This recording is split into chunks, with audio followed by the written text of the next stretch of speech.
So hello dear students, welcome to Matric Science Academy. तर मुलांना एक 5 ते 10 मिनिटाचा छोटासा व्हिडिओ बनवण्यात आलेला आहे. सर्वांनी कंपल्सरी एंडपर्यंत पाहायचा. काही मुद्द्यांवरती आपण डिस्कशन करतो for the course of action, preparation strategy.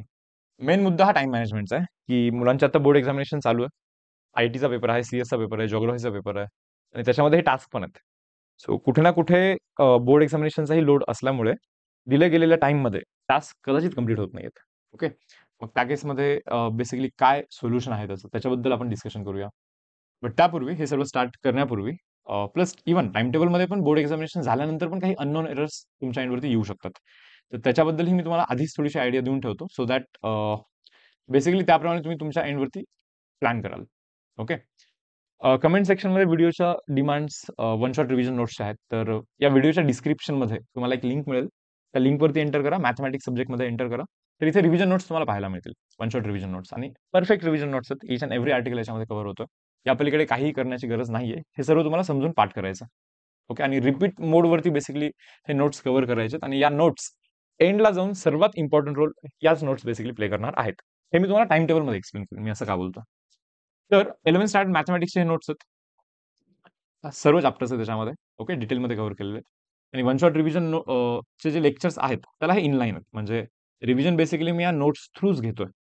बरोबर. म्हणजे शिकवतोय पण तेच आहे जे इथे नोट्समध्ये आहे. म्हणजे तुम्हाला व्हिडिओ पाहायचा आणि नोट्स रेफर करायचे. मग नोट्स लर्न करायचे, पाठ करायचे, पुढे जायचं आणि काही एमसीक्यू सॉल्व्ह करायचे basically. Same for mathematics part 2, sorry mathematics part 1 12वीचा. आता याच्यामध्ये मॅथमॅटिक्स पार्ट 2 चा फाईल अपलोडेड नाहीये, बट या लिंकवरती इथेच अराउंड 10 दिवसानंतर 10 दिवसाच्या आसपास मॅथमॅटिक्स पार्ट 2 चा पण पीडीएफ तुम्हाला मिळून जाईल. ओके.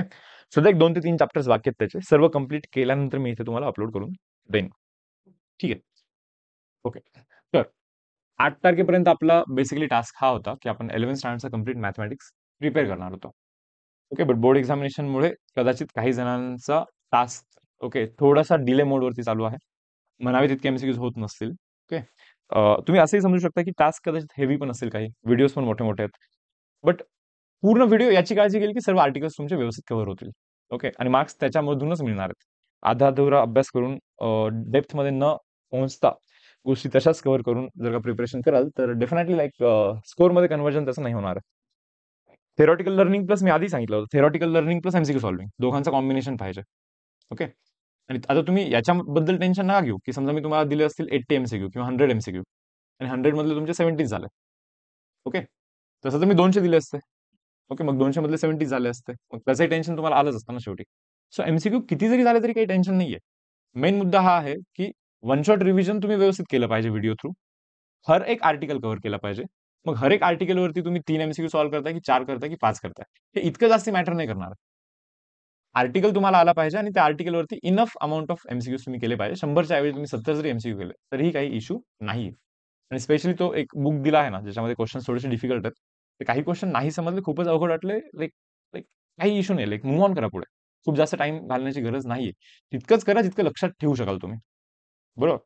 आणि हेही लाइक तुम्हाला फॉलो करायचं आहे, की तो जो बुक देण्यात आलेला आहे, मी थोडंसं ओपन करतो इथे. तर हा वाला बुक, ज्यामध्ये क्वेश्चन्स थोडेसे हायर लेव्हलवरती आहेत. काही चॅप्टरचे हायर लेव्हलवरती आहेत, काही सोपे पण आहेत, काही अवघड पण आहेत, लाइक सर्व टाइपचे आहेत. बट इतकं जर का व्यवस्थित कराल, तर मला असं वाटतं, की बऱ्यापैकी सर्व कव्हरेज तुमचं होऊन जाईल. आणि याचा पहिले तर तुम्ही प्रिंट काढून घ्या. याच्यावरतीच तुम्हाला सोल्युशन्स लिहायचे आहेत. कारण की शेवटच्या 4-5 दिवसांमध्ये एक्झामिनेशनच्या जस्ट 4-5 दिवसांच्या आधी तुम्हाला हे सर्व रिपीट मोडवरती रिवाईज करायचं आहे. 2, 3, 4 वेळेस त्याचं रीडिंग करायचं. कारण की असं आहे ना, की आज एक एमसीक्यू तुम्ही सॉल्व्ह केला, तुम्हाला तो आला किंवा मे बी नाही आला, तर तुम्ही व्हिडिओ सोल्युशन पाहिला आणि मग तो तुम्ही समजून घेतला. बट ते 1 महिन्यानंतर तुम्हाला तो लक्षात आहे याची काही गॅरंटी नाहीये. बरोबर? मग त्या केसमध्ये काय आहे, की हे सर्व जे आपण कव्हर करणार आहोत या 1-1.5 महिन्यामध्ये, शेवटच्या 4 ते 5 दिवसांमध्ये हे 3-3, 4-4 वेळेस तुम्हाला रिवाईज करायचं आहे, रिपीट करायचं आहे. ओके. ही गोष्ट तुम्ही पकडून चला. तर त्याप्रमाणे डेटा मेंटेन करणे स्टार्ट करा. ओके. जे 100 एमसीक्यूज दिले आहेत समजा, तर 100 मधले 70 झाले तरी काही इश्यू नाहीये. बट 70 हे तुम्हाला एंडला पण आठवले पाहिजे. ओके. ठीक आहे. राहिला प्रश्न एक टाईम मॅनेजमेंटचा जे तुम्ही म्हणताय. ओके. सो तसं एक सोल्युशन मी सांगितलं तुम्हाला, की लाइक मूव्ह ऑन करा. एखादी गोष्ट अवघड किंवा डिफिकल्ट क्वेश्चन असेल, कमी सॉल्व्ह करा, मूव्ह ऑन करा, बट व्हिडिओ कंप्लीट पाहायला पाहिजे. या गोष्टीची तुम्ही प्लीज काळजी घ्याल. ठीक आहे.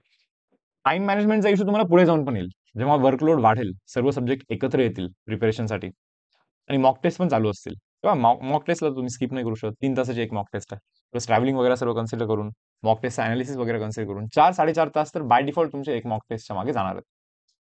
आता दिवसात तुम्ही 10-11 तासच जर का अभ्यास करत असाल तर त्यातले 4.5 तास त्या दिवशी तर तिथेच जातील.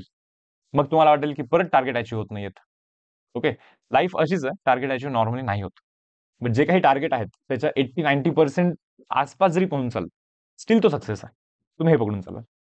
ओके, तर सर्व काही टार्गेट अचीव होतच जातील, सर्व काही एकदम इझी गोईंग मध्ये चालू असेल. ओके, तर याचा अर्थ आहे की टार्गेटच मी कमी देतो कदाचित असंही होऊ शकतं. सो टार्गेट तितकेच हेवी आहेत सो दॅट तुमचा डेव्हलपमेंट खूप चांगल्या लेवलवरती झालं पाहिजे. तुमचे टार्गेट कंप्लीट झालेच नाही पाहिजे इनफॅक्ट. ओके, असेच टार्गेट तुम्हाला दिले पाहिजे एंड पर्यंत. आणि त्या प्रोसेसमध्येच तुम्ही जास्त फास्ट रेटमध्ये ग्रो व्हाल. बरोबर. सो मेंटली स्ट्रॉंग राहा. ओके, बाकी काही इश्यू नाहीये. लाईक काही काय गोष्टी पकडायच्या, काय सोडायच्या, हे तुमच्या एंडवरती तुम्हाला लाईक समजलं पाहिजे तसं. ठीक आहे, बरं. मॉक टेस्ट भरपूर सारे आहेत. ओके, आणि मॉक टेस्ट एक पण स्किप नाही करायचे. तुम्ही कोणताही टॉपरचा इंटरव्ह्यू पकडा, उचला. 99.5 प्लस पर्सेंटाईल वाल्यांचा इंटरव्ह्यू पकडा तुम्ही. स्पेशली 99.8, 99.9 वाल्यांचा इंटरव्ह्यू पकडा. ते नक्की तुम्हाला हेच सांगतील की त्यांनी 30-30, 40-40, 50-50 मॉक टेस्ट दिले असतात. ओके, विदाउट मॉक टेस्ट कोणी स्कोर नाही आणू शकत, कारण की टाइम मॅनेजमेंट हा खूप जास्त क्रिटिकल पॉईंट असतो एमएसटी सीईटी मध्ये. फिजिक्स केमिस्ट्रीमध्ये तुम्हाला माहिती आहे की लाईक 90 मिनिट्समध्ये 100 क्वेश्चन सॉल्व्ह करायचे आणि मॅथ्समध्ये 50 क्वेश्चन सॉल्व्ह करायचे 90 मिनिट्समध्ये. कोणालाच टाइम नाही पुरत एक्झामिनेशनमध्ये, कोणालाच. ज्यांना कोणाला 60 प्लस मार्क्स आहेत, ओके, त्यांना बाय डिफॉल्ट 99 प्लस पर्सेंटाईल आहेत मॅथमॅटिक्स सब्जेक्टमध्ये. काय, फक्त 60 प्लस मार्क्ससाठी. Okay, so paper last year अवघड होते, माहित नाही यावर्षी कसे येतील, बट आपण तर तयारी पूर्ण गोष्टींची करतो. लाईक अवघड आला तरी ठीक, सोपा आला तरी ठीक, दोन्ही केसमध्ये स्कोर आला पाहिजे जर का कंटेंट व्यवस्थित कव्हर कराल तर. बट ठीक आहे, वन शॉट नोट्स जे आहेत, ओके, शेवटचे 4-5 दिवस तुम्हाला बाय डिफॉल्ट रिझर्व ठेवायचे आहेत. त्या 4-5 दिवसांमध्ये ओके सर्व one shot revision notes revise करायचे. त्याच्यामध्ये मी तुम्हाला हे सांगतोय की किती टाइम लागू शकतो. एखादा चॅप्टर आहे, एखादा चॅप्टरचा वन शॉट नोट्स रिवाइज करायला 10 तरी मिनिट लागतील मिनिमम. बरोबर, एका चॅप्टरचे. प्लस त्या चॅप्टरचे जे डिफिकल्ट क्वेश्चन जे तुम्ही आता सॉल्व्ह केलेत समजा 1 महिन्यात, ते पण क्वेश्चन तुम्ही रिव्हिजिट करणार ना, त्याचे पण हिंट्स पाहणार. ओके, क्वेश्चन विसरल्यासारखे होतात तर ते परत एक वेळेस पाहणार. तर मिनिमम 15 ते 20 मिनिट तरी मिनिमम एका चॅप्टरसाठी लागू शकतात. करेक्ट. सो असे मॅथ्स, फिजिक्स, केमिस्ट्री, मॅथमॅटिक्स हे सर्व जर का तुम्ही कन्सिडर कराल, सर्व सब्जेक्ट, ओके, 75 सब्जेक्ट पकडा तुम्ही. ओके, इंटू 15 मिनिट्स जर का कराल तर हे होतं 1125. ओके, एवढे एवढे मिनिट्स होतात आणि जे की 18 तास होतात. म्हणजे जर का फक्त रिवाइज जरी करायचं बोललं ना, ओके, डेटा, तर 18 ते 19 तास लागतात. 18.75 येतो. 19 आवर्स पकडा तुम्ही, 19 आवर्स. बरोबर, 2 दिवस जातील प्लस मॉक टेस्ट द्यायचे तुम्हाला इथं. बरोबर. सो 4-4.5 तास मॉक टेस्ट मध्ये गेले, प्लस 9 तास रिव्हिजन मध्ये गेले. 9+4 प्लस दुसऱ्या दिवशी परत 9 तास, परत 4 तास, 9+9 18, असं 2 दिवसामध्ये मिळून तुम्ही. आणि 2 दिवसामध्ये ज्यावेळेस फिजिक्स, केमिस्ट्री, मॅथमॅटिक्स पूर्ण रिवाइज होईल, तिसऱ्या दिवशी 9 तासामध्ये परत पीसीएम ओव्हरऑल क्लब करून रिवाइज होईल, कारण की हा सेकंड रिव्हिजन जो आहे तो फर्स्ट रिव्हिजनच्या कंपेअर होत असतो. याच्या पुढचा जो रिव्हिजन आहे, ओके, तो कदाचित 9च्या ऐवजी कदाचित 6 किंवा 5 तासामध्येच कम्प्लीट होईल. आणि हे सर्व कम्प्लीट झाल्यानंतर तुम्हाला टेस्ट द्यायची, फायनल मेजर टेस्ट. आणि इतकं सर्व कम्प्लीट कराल ना तर कॉन्फिडन्स असेल. ओके, अभ्यासाचं ड्युरेशन सांगतो मी तुम्हाला, लाईक मिनिमम 13-14 तास मिनिमम पकडा तुम्ही, इतका अभ्यास करायचा, 13 ते 14 तास. ज्या गोष्टींमध्ये टाइम वेस्ट होतोय त्या गोष्टी अवॉइड करायच्या. जास्त युट्यूब रेफर नका करू. भरपूर टाइमपास वाले व्हिडिओज असतात, प्युअरली कंटेंटवरती फोकस ठेवा. ओके, जिथे जिथे टाइम टाइम वेस्ट होतोय, जिथे कुठे, असं नाही की फक्त युट्यूबच. ओके, काय युट्यूब हा डिस्ट्रॅक्शन आहे, हे तुम्ही पकडून चाला. काय होतं, एखादा थंबनेल दिसतो, मग असं वाटतं की यार आता हे पाहिलं पाहिजे आपण व्हिडिओ. बरोबर, नाही पाहिलं तर आपल्याला असं वाटतं की आपण काहीतरी मिस करतोय, फिअर ऑफ मिसिंग असतं. तर या सर्व गोष्टी सोडून द्या, बिलकुल घाबरायची गरज नाहीये. ओके, तुम्ही हे पकडून तुम्ही पहिले सर्व व्यवस्थित अनालिसिस करून तुम्हाला कोणता कोर्स सूट होतो, बरोबर, तुम्हाला काय कंटेंट सूट होतो ते तुम्ही पहिले एकदा डिसाईड करा. आणि त्यानुसार बेसिकली तुमच्या ऍक्टिव्हिटीज स्टार्ट करा आणि त्याच्यामध्ये टाइम वेस्ट होणारी हर एक गोष्ट अवॉइड करायची आहे. बिकॉज जो टाइम आहे पर डे तोच कमी आहे, तोच पुरणार नाहीये.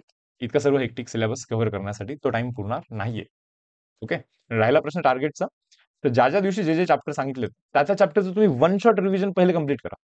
हे पहा, असं पण सोल्युशन आहे ना, लाईक आता काही मुलांनी काय केलेलं आहे की like straight line, circle, probability इतकाच लेसन केला. आता त्याच्यानंतर कॉम्प्लेक्स नंबर, ट्रिगो, ओके, किंवा समजा काही जणांचं पीएनसी कंप्लीट नाही, प्रोबॅबिलिटी कंप्लीट नाहीये, ते याच 2-3 चॅप्टरला खूप जास्त टाइम त्यांनी लावलेला आहे. त्यापेक्षा बेस्ट सोल्युशन काय होता की ज्या ज्या दिवशी जे जे चॅप्टरचे वन शॉट रिव्हिजन आलेले आहेत ते तुम्ही पाहायचे बाय डिफॉल्ट. राहिला प्रश्न एमसीक्यूचा काउंट, तर त्याच्यामध्ये तुम्ही खेळा. बरोबर. म्हणजे गरजेचं नव्हतं ना की स्ट्रेट लाईनचे सर्व एमसीक्यूज तुम्ही कम्प्लीटच केले पाहिजे होते. बरोबर. स्ट्रेट लाईन सर्कल पहिल्या दिवशी वन शॉट रिव्हिजन पाहून, ओके, जितके एमसीक्यूज होतात तितके करायचे आणि जे नाही झालेत ते फक्त नोट डाऊन लक्षात असू देत की एवढे एवढे क्वेश्चन्स नाही झालेले आहेत. दुसऱ्या दिवशी हा पुढे कंटिन्यू करायचा, one shot revision notes plus MCQ. MCQ 200 दिले असतील समजा, 100 झाले, ठीक आहे. 100 नाही झाले हे फक्त लक्षात ठेवाल. Same subject, all chapters. आणि हे सर्व झाल्यानंतर, बोर्ड एक्झामिनेशन झाल्यानंतर, कुठे ना कुठे, कधी ना कधी तुम्हाला थोडा बहुत टाइम इथे तिथे मिळेल. मग जे पेंडिंग आहेत ते परत रिव्हिजिट करून कंप्लीट करायचे आहेत. असं नाही की एकाच दिवशी सर्व काही खायचं. बरोबर. सो प्लॅन करा ना, लाइक या या गोष्टी समजल्या पाहिजे ऍक्च्युली तुम्हाला. Okay. So I hope clear आहे. मला जे सांगायचं होतं ते प्रॉपर वेमध्ये कन्वे झालेलं आहे. मला इतकं सांगायचं होतं की ज्या दिवशी जो चॅप्टर मेन्शन केलेला आहे त्याचा वन शॉट त्या त्या दिवशी संपला पाहिजे. न्यूमेरिकलच्या काउंटमध्ये तुम्ही खेळू शकता, वरती खालती करू शकता. जे न्यूमेरिकल्स पेंडिंग आहेत ते न्यूमेरिकल्स तुम्ही पुढे जाऊन, ओके, हे पुढच्या फेजमध्ये कुठे ना कुठे जिथे कुठे टाइम मिळेल तिथे ते सॉल्व्ह करा. त्याचा एक ऍडव्हान्टेज पण असा असतो की परत सेम जे चॅप्टर्स आहेत ते तुम्ही रिव्हिजिट करता. ओके, ज्याचा ऍडव्हान्टेज आहे. आणि इव्हन इथे पहा ना तुम्ही, लाईक हे 16 तारीख 17 तारीख, बरोबर. तर 16 आणि 17 तारखेला हे 2 दिवस रिझर्व ठेवले आहेत ना. सेम हे 11वीचा सिलेबस आहे पूर्णपणे. पहिले आधी टाइम टेबल पाहून घ्या व्यवस्थित. मग जाऊन तुम्हाला समजेल की कसं बिहेव करायचं तुम्हाला. तर हे जे 2 दिवस ठेवण्यात आलेले आहेत, तर मग हे 11वीचा मॅथ्स जो प्रिपेअर करतोय आपण, याच्यातले जे पेंडिंग टास्क आहेत हे तिथे तुम्ही कंप्लीट करू शकता. बट टाइम टेबल पासून तुम्ही जास्त डिबेट नाही होऊ शकत. ओके, हे तुम्ही पकडून चालाल. सर्व बोर्ड एक्झामिनेशन वगैरे कन्सिडर करूनच टाइम टेबल बनवण्यात आलेला आहे. बट खूप जास्त तुमच्या मनाने काही गोष्टी करण्याचा ट्राय नका करू. ओके. बिकॉज अननेसरी काही एरर्स होतील. ओके. आणि थोडंसं स्कोरमध्ये काही ना काही अफेक्ट व्हायला लागेल. आय होप मला जे सांगायचं आहे ते कन्वे झालेलं आहे. सो सेशन मी ते क्लोज करतोय. भेटू आपण नेक्स्ट सेशनमध्ये. Okay. Till then bye everyone.